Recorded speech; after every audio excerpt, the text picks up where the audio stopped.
بولدا رہا پنجابی میں گل بڑی گھٹ کرے نا بولدا ہی نا تو سن لیا کدھر دی محبت دا عکاس بندا ہے تو سپیاں بولے نا او الماس بندا ہے تو یوسف دے ویراں دا ڈریا ہویا ہے میرا چنگا ہوئے تا عباس بندا اللہ پاک آپ سب کو سلامت رکھے. گفتگو کا آغاز کرتے ہیں 4 مصرے مولا معظمہ کی بارگاہ میں ہدیہ کرتے ہیں. نرجس کے لال کی آمد ہے اور سبحان اللہ کیسی آمد ہے کہ اگر ایک شعر کے اوپر آج کے جشن کو ختم کر دیا جائے کہ مولا کی عظمت کے بارے میں اگر فقط اتنا کہہ دیا جائے کہ اور اس سے بڑھ کے قدر آدمی کی کیا ہوگی اور اس سے بڑھ کے قدر آدمی کی کیا ہوگی رکی ہوئی ہے قیامت ایک آدمی کے لیے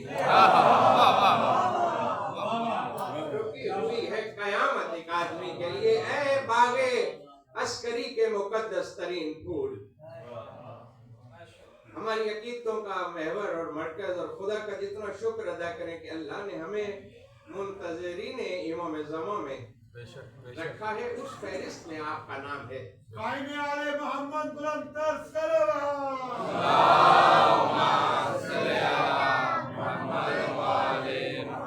اے باغ عسکری کے مقدس ترین پھول اے کعبہ فروغ نظر قبلہ اصول آ ہم سے کر خراج دل و جاں کبھی وصول تیرے بغیر ہم کو قیامت نہیں قبول. اگر توجہ نہیں فرمائی تو پھر سن لیجئے کہ اے باغ عسکری کے میں آپ کی وساطت سے آپ کی طرف سے مولا کی بارگاہ میں ہدیہ کر رہا ہوں کہ اے باغ عسکری کے مقدس ترین پھول اے کعبہ فروغ نظر قبلہ اصول آ ہم سے کر خراج دل و جاں کبھی وصول تیرے بغیر ہم کو قیامت نہیں قبول.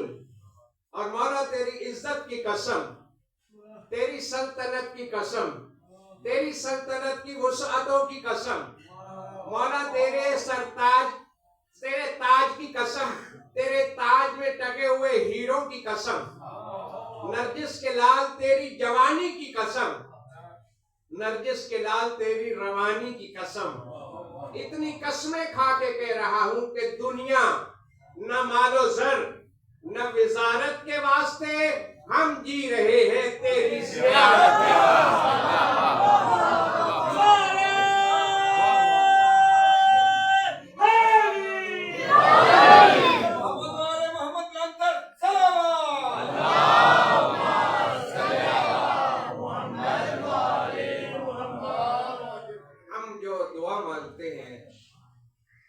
اس دعا میں یہی کہتے ہیں کہ آپ کے ظہور میں اتنی تاخیر کیوں ہے ہماری آنکھیں منتظر ہیں ساری رات یہ آپ نے جاگ کے گزرنے والی رات جو ہے اور کتنے خوش قسمت ہیں آپ لوگ. معصوم فرماتے ہیں کہ اللہ جس کی زندگی میں نیمہ شعبان کو بھیج دیتا ہے اس سے بڑھ کے خوش قسمت اس زمانے میں کوئی نہیں ہے.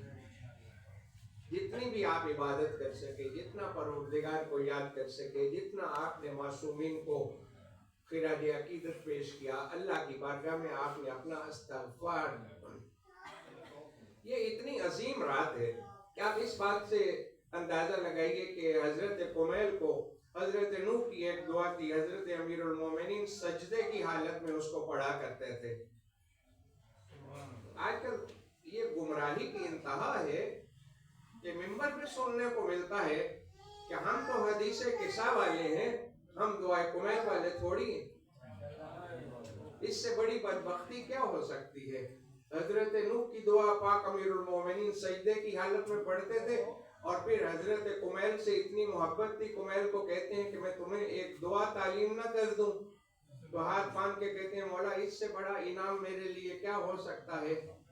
وہ دعا جو وہاں سے چلی تھی امام نے جناب قمیل کو اللہ آپ کو حضرت قمیل کے روضے پہ اس دعا کو پڑھنے کا لطف ہی اور ہے. آپ کو اللہ کے ساتھ وہ موقع عطا فرمائے.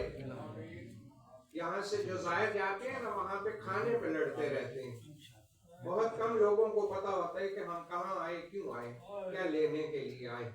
خیر الگ ٹاپک ہے، بات کہیں اور نہ چلی جائے. میں آپ کی خدمت میں یہ عرض کروں، کہا کمیل ایسا کرنا کہ اس دعا کو ہر شب جمعہ پڑھ لیا کرو.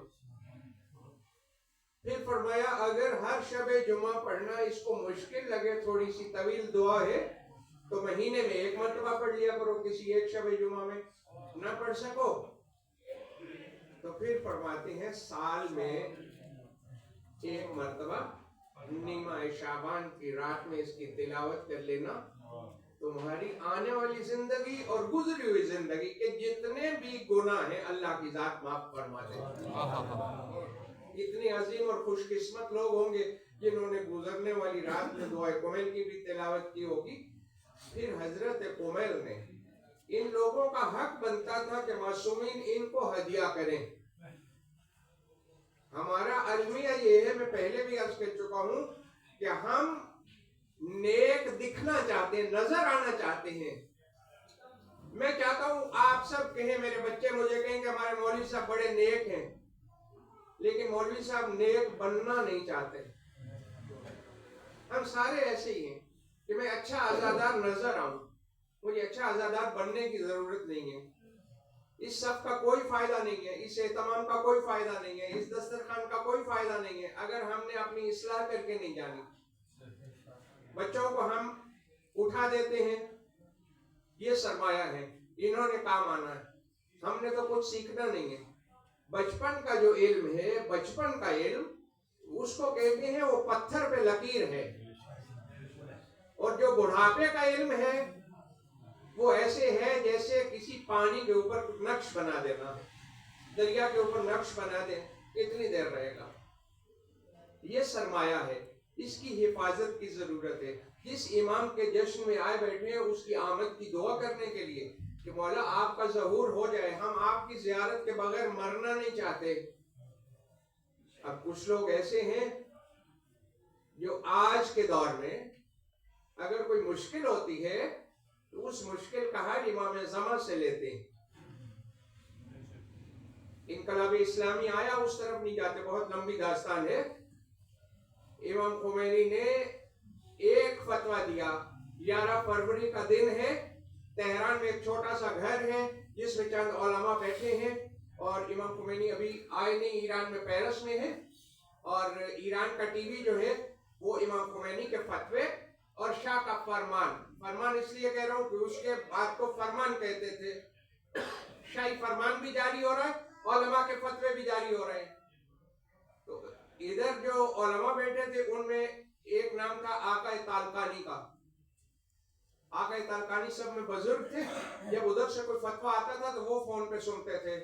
اب وہ فون پہ سن رہے ہیں ہر بات، کھڑے ہو کے سنتے تھے، دیوار کے ساتھ فون لگا ہوا ہے. ایک وقت میں بات سنتے سنتے ان کے ہاتھ سے ریسیور جو ہے وہ زمین پہ گر گیا، اور وہ گھٹنوں کے بل آہستہ آہستہ زمین پہ بیٹھ گئے اور گریہ کرنے لگے. اور ان کی بات تو سارے سن رہے تھے، جو امام کر رہے تھے وہ بات کوئی بھی نہیں سن رہا تھا کہ خمینی مشرکین کیا کہہ رہے ہیں. تو ان سے اصرار کر کے پوچھا گیا کہ آپ کیوں ایسے ہوئے، آپ کی حالت ایسے کیوں ہو گئی؟ تو انہوں نے کہا کہ میں بتا رہا تھا یہاں کے حالات کہ شہنشاہ نے فرمان جاری کیا ہے کہ سڑکوں پہ ٹینک لے کے آ جاؤ، جو گھر سے باہر نکلے اسے گولی مار دو، گھر سے کسی کو نہ نکلنے دو. تو امام خمینی جو ہے انہوں نے کہا میری طرف سے ایران میں یہ فتویٰ جاری کر دو کہ آج کے دن گھروں میں بیٹھنا حرام ہے. اب وہ اصرار کر رہے تھے بہت زیادہ کہ آپ اپنے فتوے پہ غور کر لیں، وہ تو بڑا ظالم ہے، اتنے لوگوں کو مار دے گا. تو کہا میری حالت یہ اس لیے ہوئی ہے کہ میرے اصرار کے بعد مجھے میرے بزرگ نے یہ کہا ہے کہ آقا تالقانی زیاد اصرار نہ کن، شاید کہ دستور امام زمان باشد. مجھے امام زمان نے حکم دیا ہے کہ میں یہ فتویٰ دے دوں، میں اپنی طرف سے یہ فتویٰ نہیں دے رہا. اور پھر یہ فتویٰ جاری ہوا، اور پھر لوگ ایسے نکلے گھروں سے کہ شہنشاہ جو ہے وہ بے بس ہو گیا، 1000 سالہ شہنشاہیت جو ہے وہ خاک میں مل گئی. ہم نے یہ دیکھنا ہے کہ اللہ کی ذات نے ہمیں کتنی نعمتیں دی ہیں. اللہ نے محمد مصطفیٰ کی امت بنایا، ایک ایسا رسول ہمیں عطا کیا جس رسول کے سر پہ 1,24,000 نبیوں کا تاج اللہ نے رکھا، جس کے بعد رسالت کو ختم کر دیا، امامت کے سلسلے کو شروع کیا۔ ہم نے کتنی قدر کی؟ پہلے امام کو بھیجا، مسجد کوفہ میں شہید ہو گئے، دوسرے امام تشریف لائے، زہر سے شہید کر دیا گیا، تیسرے امام کربلا۔ ہر امام، آپ کے جتنے بھی ہادی ہیں، کوئی بھی اپنی طبعی موت نہیں گیا، یا زہر کے ساتھ یا تلوار کے ساتھ۔ اب اللہ کی ذات نے جب 11 ہادی بھیج دیے اپنے رسول کے بعد، اور دیکھا کہ امت نے ان کی قدر نہیں کی، تو اللہ کی ذات نے اپنے آخری حجت کو پردے میں چھپا دیا۔ اور اب اللہ اس بات کا انتظار نہیں کر رہا، خدا قادر ہے اور خدا کی ذات کے لیے کچھ بھی کرنا ممکن ہے، وہ علی کل شیء قدیر ہے، جب چاہے مہدی زہرا کا ظہور ہو جائے۔ لیکن اللہ دیکھ رہا ہے کہ جب تک یہ امت اس قابل نہ ہو جائے کہ اپنے ہادی کی قدر کرے، اس کو بھی قتل نہ کروا دے، تب تک میں اپنی آخری حجت کو بھیجنے کے لیے تیار اور آمادہ نہیں ہوں۔ یہاں تک بات پہنچی آپ کے لیے، ہم نے یہ دیکھنا ہے کہ ہم نے تیاری کی ہے یا نہیں کی ہے، ہم آمادہ ہیں یا نہیں ہیں۔ امام خمینی مہدی زہرا آ جائیں یا نہ آئیں، بس ہم دعا کر رہے ہیں۔ وہ دعا کیسے کر رہے ہیں کہ ہم معذرت کے ساتھ کہوں کہ ہم دعا پڑھ دیتے ہیں، ہم دعا پڑھتے ہیں، دعا مانگتے نہیں ہیں۔ استاد فرماتے تھے دعا مانگنے کا طریقہ فقیر سے سیکھو، کہ فقیر تو ان پڑھ ہوتا ہے، فقیر بیچارہ کیا سکھائے گا؟ کہا ان پڑھ نہیں ہوتا، کہا سکھائے گا کیا؟ کہتے ہیں اس کو دیکھو وہ کیا کرتا ہے، جب اس نے کچھ مانگنا ہوتا ہے تو اپنے گھر نہیں بیٹھا رہتا، جس سے مانگنا ہوتا ہے اس کے دروازے پہ جاتا ہے، پھر دیکھتا ہے کہ جس کے دروازے پہ آیا ہوں اس کو کون کون سی چیز پسند ہے، دیکھتا ہے اس کو اولاد پسند ہے، پھر کہتا ہے کہ آپ شاہ صاحب ہیں، آپ اتنے اچھے ہیں، آپ خان صاحب ہیں، آپ چودھری صاحب ہیں، آپ اپنی اولاد کا صدقہ دے دو۔ مال پسند ہے، اپنے مال کا صدقہ دے دو۔ کہا جب مانگنا ہے تو جس سے مانگ رہے ہو اس کے دروازے پہ جانا پڑے گا۔ بڑی خوبصورت بات کسی نے کی، دنیاوی بات ہے کہ مسجد میں آپ کا اتنا آنا جانا کم از کم ہونا چاہیے کہ جب آپ مسجد میں تشریف لے آئے تو ایک پنکھا چلانے کے لیے آپ کو پورے بورڈ کے بٹن نیچے نہ کرنے پڑے، آپ کو اتنا پتا ہو کہ اس پنکھے کا بٹن یہ ہے مسجد میں، اتنا تو مسجد میں اللہ کے پاس آنا جانا رکھیے نا۔ ہم نے جو آمادہ اپنے آپ کو کرنا ہے، خود کو بھی آمادہ کرنا ہے اور اپنی اولاد کی تربیت کرنی ہے۔ یہ جو بچے ہمارے لیے بالکل بیکار ہیں نا، یہ تو چھوٹے ہیں، ان کا ہم نے کیا کرنا ہے؟ ایک بزرگ عالم، بزرگ ترین شخصیت آیت اللہ العظمیٰ، کسی محفل میں ان کو دعوت دی، وہ تشریف لے آئے، پھر ان کے پڑھنے کا وقت آیا، پہلے وہ بیٹھے تھے دیکھ رہے تھے سب کچھ کیا ہو رہا ہے، تو جیسے میرے یہ سارے چاند بیٹھے ہیں اس طرح بچے آگے بیٹھے تھے، تو وہ جو انتظامیہ کے لوگ تھے وہ آگئے جلدی سے اور انہیں کہا کہ آپ جلدی جلدی اٹھ کے پیچھے چلے جائیے، یہاں پہ تو بڑے لوگ بیٹھیں گے، کچھ آفیسرز آئے ہیں، کچھ فوج سے آئے ہیں، کچھ فلاں سے آئے ہیں، کچھ فلاں جگہ سے آئے ہیں۔ ان کو اٹھا دیا اور ان کو میرے سامنے بیٹھا دیا۔ میں جب ممبر پہ بیٹھا تو سب سے پہلے انہوں نے بات کیا کی، انہوں نے کہا کہ اگر آپ افسر ہوں گے تو اپنے گھر ہوں گے، یہ تو صف اس کی ہے جو خاک پہ بیٹھنے والوں کا دوست ہے۔ یہاں کیسا پروٹوکول اور کیسی بات، آپ بیٹھے ہی غلط جگہ پہ ہیں، یہ تو بچوں کی جگہ ہے اور آپ آ کے بیٹھ کے ان کو اٹھا کے آپ غصبی جگہ پہ بیٹھے ہیں۔ اتنے شرمندہ ہوئے اور وہاں سے اٹھ کے پیچھے چلے گئے۔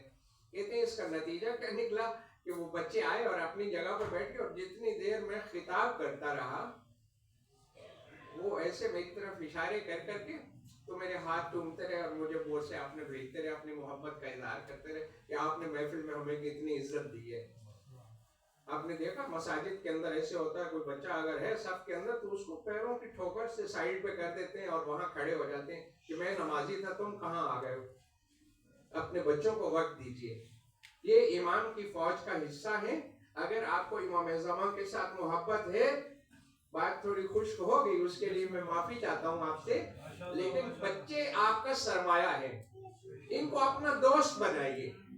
آل محمد کے گھروں کا جو ماحول تھا وہ بہت دوستانہ ہوا کرتا تھا. بچے آگے اپنی ماں کو جب سلام کرتے ہیں تو ماں کیسے جواب دے رہی ہیں؟ جناب زہرا، جناب حسین کو قرۃ عینی وثمرۃ فؤادی. یہ دوستانہ ماحول ہے. حضرت حسن مجتبیٰ تشریف لاتے ہیں اور روزانہ کا معمول ہے، نانا جو خطبہ دیتے ہیں آگے ماں کو سناتے ہیں. تو ایک دفعہ بتا دیا پاک امیر المومنین کو کہ جو نانا سے سن کے آتے ہیں نا مجھے بھی سناتے ہیں. تو آپ ظاہر نہ کیجئے گا کہ آپ گھر میں موجود ہیں، تو پھر آپ بھی سن لیجئے گا. اب جو حسن امیر نے اپنے نانا کا خطبہ دہرانا شروع کیا تو جھجک کے ذرا خاموش ہو گئے. میں نے کہا کیوں نہیں پڑھ رہے؟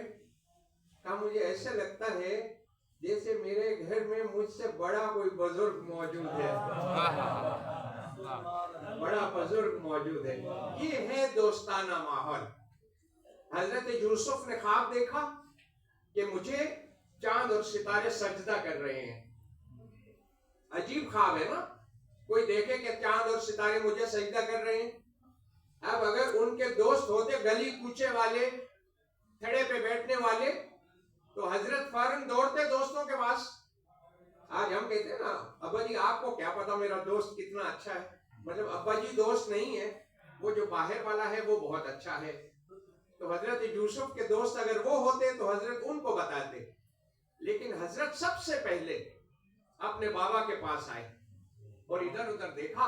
کہا بابا مجھے ایک خواب آیا ہے جو میں آپ کو سنانا چاہتا ہوں، کیونکہ اس کائنات میں اگر میرا کوئی سب سے اچھا دوست ہے تو وہ آپ. انبیاء کی سنت بھی ہوگی نا بچوں کو دوست بنانا، اپنی اولاد. اپنا خواب بتایا. اس سے پہلے کہ حضرت تعبیر بتاتے سب سے پہلے اس خواب کی اہمیت اپنے بیٹے کو بتائی. کہا میں تعبیر بتاتا ہوں لیکن یاد رکھنا اپنے اس خواب کا تذکرہ اپنے سگے بھائیوں سے بھی نہ کرنا.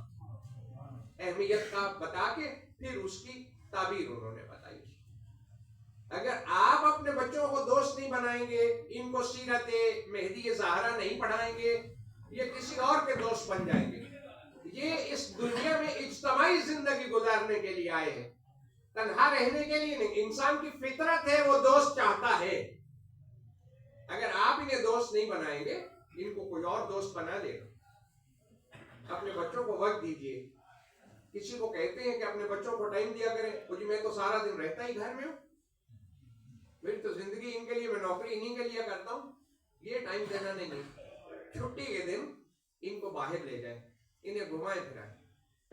میرے پاس تو گاڑی نہیں ہے، گاڑی کا ہونا بھی ضروری نہیں. میرے اپنے پاس گاڑی نہیں ہے. میں بڑی جگہوں پہ دور دور جاتا ہوں مجلسیں پڑھنے، میرے پاس گاڑی نہیں. میرے بھائی دوست بیٹھے کہتے ہیں گاڑی لے کے دے دیتے. میں نے کہا نہیں، ضرورت نہیں ہے، میرا کام چل رہا ہے. گاڑی کی ضرورت نہیں ہے. گاڑی کی وجہ سے آپ اپنے بچوں کو دوست نہیں بنائیں گے. اللہ نے گاڑی نہیں دی، میں اپنے بچوں کو دوست نہیں بناتا. پیدل لے جائیں گے، یہیں سڑک پہ لے جائیں گے، قریب میں کوئی پارک ہے وہاں لے جائیں گے، گھر سے کھانا بنا کے لے جائیں گے. آج چھٹی ہے، میں نے آپ کے ساتھ وقت گزارنا ہے. بچوں کو ٹائم دیجیے. بچوں کے مسائل، ہمارے استاد کہتے تھے کہ آپ کے بچے جو ہیں وہ آپ کو اپنا رازق سمجھتے ہیں. آپ کا بچہ آیا ہے، آپ کو بہت محبت ہے، آ کے کہتا بابا مجھے اتنے پیسوں کی ضرورت ہے، فلاں چیز میں لینا چاہتا ہوں، میری یہ ضرورت ہے. اپنا کوئی بھی مسئلہ بیان کرتا ہے، آپ کو اتنی محبت ہے. آپ نے کہا اچھا اتنے پیسوں کی ضرورت ہے، بات بتانے کی ضرورت نہیں ہے، یہ پکڑو 10,000 روپے، اپنا کام کر لو. آپ نے اپنی محبت کا اظہار کر دیا، آپ نے اس کو پیسے بھی دے دیے. لیکن یاد رکھیے وہ بچہ تشنا رہ گیا. اس نے سوچا ہے اس بات کو 1000 مرتبہ کہ میرے بابا نے مجھے پیسے تو دے دیے ہیں لیکن باپ نے میری بات مکمل نہیں سنی. میرے بابا نے بات نہیں سنی. آپ اس کو پیسے نہیں دے سکتے، آپ کے پاس پیسے نہیں ہیں، آپ کا بچہ آیا ہے، بابا بات کرنی ہے، گود میں بٹھائیے، اپنے ساتھ بٹھائیے، اس کا بوسہ لیجیے، بیٹا بتاؤ، وہ ساری بات بتائے گا، آپ غور سے سنیں اس کا مسئلہ، اور سننے کے بعد اس کو بتائیں کہ بیٹا آج کل تھوڑے سے حالات ایسے ہیں، آپ کی بات بالکل صحیح ہے، میں تمہیں ضرور لے دوں گا اور یہ پیسے بھی دوں گا، لیکن آپ نا تھوڑا سا صبر کر لیں، 2-4 دن نکال لیں۔ وہ بچہ پیسے نہ لے کے اتنا خوش ہے کہ میرے باپ نے میری بات توجہ سے سنی۔ ایک سکات آل محمد کی بات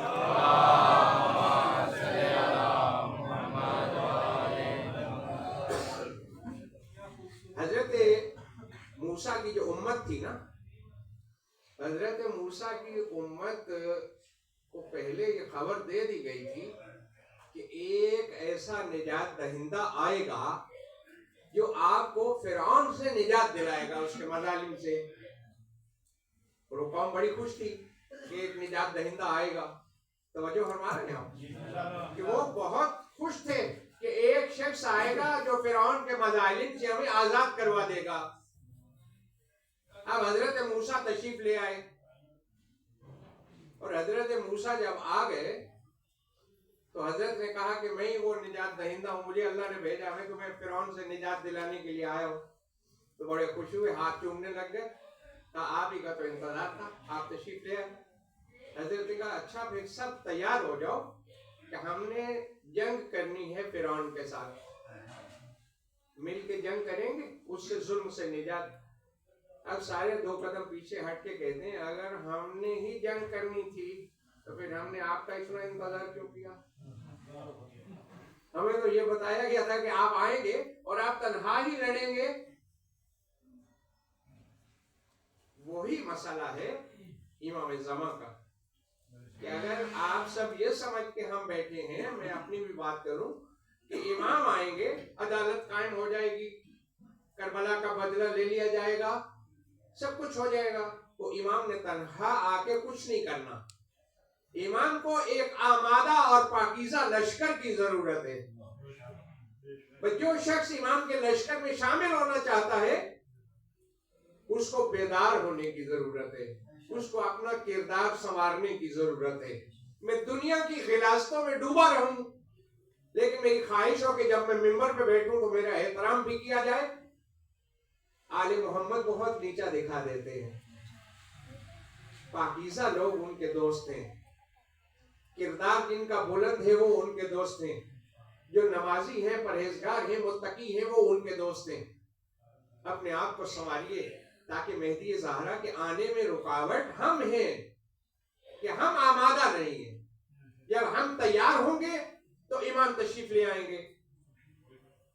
آپ نے سنا ہوا ہے نا کہ جب امام تشریف لائے تھے تو گھر کے اندر ایسے آثار ہی نہیں تھے، کیونکہ دشمن جو ہے اس نے جاسوس گھر کے اندر بھی چھوڑے ہوئے تھے، تو غلاموں کی شکل میں، کنیزوں کی شکل میں۔ جیسے حضرت موسیٰ کے دور میں تھا نا، فرعون کو بھی پتا تھا کہ ایک بچہ آئے گا میرا تخت الٹ دے گا، تو اس نے کہا میں کوئی بچہ پیدا ہی نہیں ہونے دوں گا۔ اب یہاں بھی دشمن کو پتا تھا کہ شیعوں کا عقیدہ یہ ہے کہ محمد کے 12 جانشین ہیں، 11 تو آ چکے ہیں، 12ویں کو میں آنے ہی نہیں دوں گا۔ اب آثار ہی نہیں ہے۔ جب جناب حکیمہ خاتون کو بلایا اور انہوں نے پوچھا حضرت امام حسن عسکری علیہ السلام سے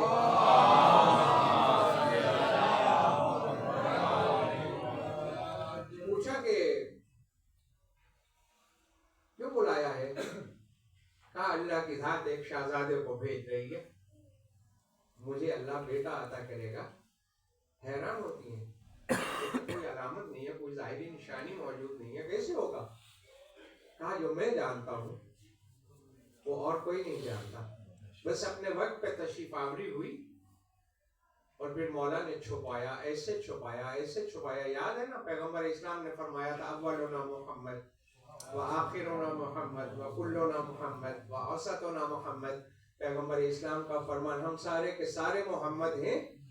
تو بس جیسے پہلے محمد کو بچانے کے لیے حضرت ابو طالب جو طریقہ اپناتے تھے کہ اپنے بیٹوں کو محمد کے بستر پہ سلا دیتے تھے اور جناب محمد کے بستر کو رات کو تبدیل کر دیا کرتے تھے، اسی طرح حضرت امام حسن عسکری آخری حجت کو، آخری محمد کو بچانے کے لیے وہی طریقہ اپنا رہے تھے، رات کو اکثر بستر تبدیل کر دیا کرتے تھے تاکہ اگر کہیں مخبری ہو بھی جائے، حملہ ہو بھی جائے گھر پہ تو امام محفوظ رہیں۔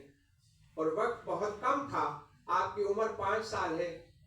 ایک غلام تھا امام کا جو سرداب اللہ آپ کو دکھائے، جو امام کا گھر بھی تھا وہی، اور وہیں سے آپ کی غیبت کا بھی آغاز ہوا ہے، اسی کے اندر آپ رہتے تھے۔ وہ غلام آپ کی خدمت کرتا تھا، اور جس کو دکھانا ہوتا تھا، جو خاص الخاص امام کا آدمی تھا، جو بتاتے تھے کہ آپ کے بعد، پوچھتے تھے آپ کے بعد ہمارا امام کون ہوگا، تو پھر ایک کنیز گزر رہی ہے، مثال ایک دے رہا ہوں آپ کی خدمت میں، ایک واقعہ صرف، کنیز گزر رہی ہے، جیسے تشت اٹھایا ہوا تھا ہاتھوں پہ، سفید رومال سے ڈھکا ہوا، ہاتھوں پہ اٹھا کے گزر رہی ہے، ساتھ جو مہمان آیا بیٹھا تھا کسی دوسری جگہ سے، اس نے پوچھا کہ مولا آپ کے بعد ہمارے امام کون ہوں گے وقت کے؟ تو امام نے کنیز کو روکا اور کہا کہ اسے بتاؤ کہ ہمارے بعد ان کے وقت کے امام کون ہوں گے؟ تو اس نے جیسے چہرے سے پردہ ہٹایا تو ایک نورانی چاند جیسا چہرہ اس کو نظر آیا۔ امام نے فرمایا یہ تمہارے وقت کا امام۔ اسی طرح جنہیں تعارف کروانا ہوتا تھا، کروانا، مولا کی شہادت تو نہیں ہے، ولادت کا جشن ہے، تو جب آخر پہ جنازے کا وقت امام حسن عسکری علیہ السلام کا تھا، تو یہاں پہ جناب جعفر کا ذکر بھی بات اور نکل جائے گی کہ جو چچا تھے حضرت امام زمان کے، وہ کچھ عرصے تک ملے رہے حکومت کے ساتھ، اس لالچ میں انہیں کہا گیا کہ ہم آپ کو امام بنا دیں گے اور آپ کو یہ سارا کچھ جو ہے وہ دے دیں گے، آپ لوگوں سے حق کے سادات اکٹھا کیا کرنا اور سب کچھ، اور آپ کے بارے نیارے رہیں گے اور آپ حکومتی سرپرستی میں کام کریں گے۔ وہ اس بات پہ آ گئے اور خوش رہے۔ ان کو جعفر کذاب کہتے تھے، اور کچھ علماء روایات کے اندر ایک بعد میں انہوں نے توبہ کر لی تو انہیں جعفر طواب بھی کہتے ہیں۔ تو ان کو کہا کہ تم نے جنازہ پڑھانا ہے اور لوگوں میں مشہور ہو جائے گا، کیونکہ ان کا عقیدہ یہ ہے کہ معصوم کا جنازہ معصوم پڑھاتا ہے، تو تم جنازہ پڑھانے کے لیے آماد ہو جاؤ۔ اب صفِ عزا موجود ہے، جنازہ تیار ہو رہا ہے، اور جب جنازہ تیار ہو گیا تو بلایا جعفر کو کہ آپ آئیے اور جنازہ پڑھائیے۔ آپ آئے اور مصلی پہ کھڑے ہو گئے جنازہ پڑھانے کے لیے، ابھی تکبیر نہیں کہی تھی، تو اللہ آپ کو وہ گھر بھی دکھائے۔ اس گھر کا دروازہ کھلا اور ایک 5 سال کا بچہ، شہزادہ، جس کو پہلے کسی نے نہیں دیکھا تھا، تیز قدم اٹھاتا ہوا آ کے جناب جعفر کی ابا میں ہاتھ رکھ کے کھینچ کے کہتا ہے چچا یہ آپ کا مقام نہیں ہے، معصوم کا جنازہ معصوم پڑھاتا ہے، میں پڑھاؤں گا، اپنے بابا کا جنازہ میں پڑھاؤں گا۔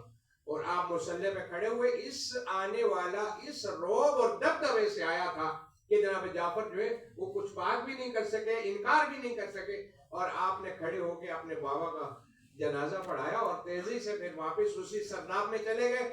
ہلکارے جو ہیں اس کے حکومت کے وہ پیچھے دوڑے، لیکن اللہ کی ذات نے آپ کو اس وقت محفوظ کر لیا ہوا تھا، اور آپ غیبت میں، یہ غیبت صغریٰ کا آغاز تھا مولا کا، اور وہاں اپنے سرداب سے ہی کچھ عرصے کے لیے اللہ کی پناہ میں چلے گئے تھے۔ یہاں پہ لوگوں نے اعتراض کیا کہ یہ شیعہ جو ہیں یہ دائرہ اسلام سے خارج ہیں۔ کہا اچھا کیوں خارج ہیں؟ کہا یہ چھوٹے چھوٹے بچوں کو امام مان لیتے ہیں، چھوٹے چھوٹے بچوں کو بھی امام مان لیتے ہیں۔ اور بھی کئی مثالیں ہیں، لیکن یہاں پہ امام زمان کی بات ہو رہی ہے، تو 5 سال کی عمر میں دستار امامت جو ہے آپ کے سر پہ سجا دی گئی، اور آپ ابھی موجود ہیں اللہ کی رحمت اور اللہ کے کرم سے۔ یہ زمانہ اور زمین، اللہ خود کہتا ہے کہ جب میری زمین کسی ہادی سے خالی ہو جائے گی، میری حجت سے خالی ہو جائے گی، تو یہ زمین پھٹ جائے گی۔ میں اپنی گفتگو کو سمیٹ رہا ہوں۔ آپ نے جب یہ اعتراض کیا کسی کرنے والے نے، تو شیعہ علماء کے پاس 1000 اس کا جواب موجود تھا، لیکن مصر کے ایک بہت بڑے اہل سنت کے سکولر، انہوں نے کہا یہ بات جہاں کی ہے نا، اس کو وہیں رہنے دو۔ کہا کیوں رہنے دو؟ شیعہ دائرہ اسلام سے خارج ہیں، بچوں کو امام مانتے ہیں۔ کہا اگر تم نے یہ بات پھیلائی نا تو فقط شیعہ نہیں، ہم سارے دائرہ اسلام سے خارج ہو جائیں گے۔ کہا ہم سارے کیوں دائرہ اسلام سے خارج ہوں گے؟ کہا تمہیں یاد نہیں ہے کہ اگر مریم کا بیٹا عیسیٰ اپنی ماں کی گود میں اپنی نبوت اور رسالت کی گواہی دیتا ہے تو بطول کا بیٹا کیوں نہیں دے سکتا؟ اگر وہ ماں کی گود میں نبی بن سکتا ہے تو ماں کی گود میں بطول کا بیٹا جو ہے وہ امام کیوں نہیں بن سکتا؟ انہوں نے خود ایک بڑا خوبصورت جواب دے دیا. بہت سی انقلاب کی نشانیاں ہیں جو ہم دیکھیں گے اور ہمیں پتہ چلے گا کہ امام کا ظہور جو ہے وہ بہت قریب ہے. اب بھی جو ظاہری عمومی نشانیاں بہت سی سامنے آتی ہیں تو لوگ مومنین ایک دوسرے سے کہتے ہیں جو آمادہ ہیں، آگاہ ہیں، بیدار ہیں کہ امام کے ظہور کی نشانی ہے، امام کا ظہور کہیں بالکل قریب ہے. تو میں آپ کی خدمت میں فقط 5 نشانیاں جو حتمی نشانیاں ہیں امام کے ظہور کی وہ آپ کی خدمت میں عرض کر کے تو دعا کرنے لگے ہیں. اللہ پاک عباس بھائی کی توفیق میں اضافہ فرمائے، ان کے بچوں کو علم کے زیور سے آراستہ فرمائے، ان کے مرحومین کے درجات بلند کرے. آپ کا تشریف لانا اپنی بارگاہ میں عظیم عبادت شمار فرمائے. ایک محبت بھری بلند صلوات عطیہ فرمائے.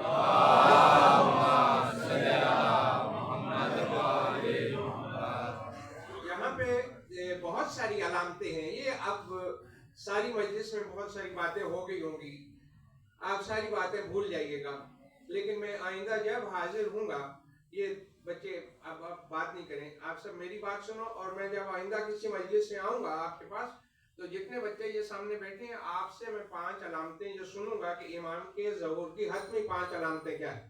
ٹھیک ہے؟ جو مجھے سنائے گا ایک صلوات پڑھ دے.